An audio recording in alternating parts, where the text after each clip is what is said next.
In this video, I'm going to show you how to fix War Thunder keeps crashing on PC.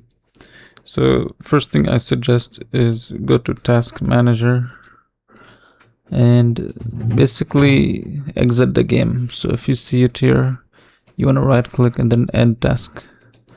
If you see the game running anywhere, just exit it. Go to details and do the same thing. If you see the game running here, make sure you right click and then click end process tree. Once you exit it, now you want to go to settings. So under graphic settings, enable these two options. And then here you need to find the game. So if you don't see the game here, what you'll have to do is you have to add it manually. So you can see here, add an app.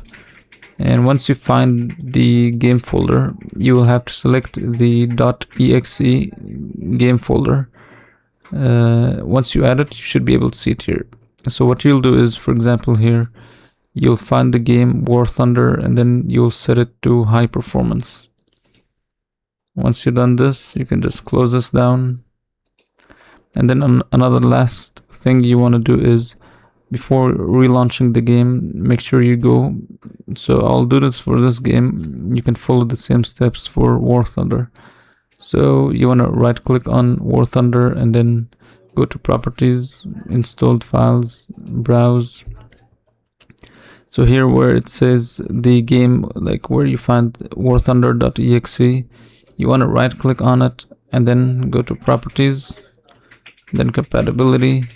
So here what you'll do is disable this option and then check this option as well, like these two options basically, and then click apply and then OK.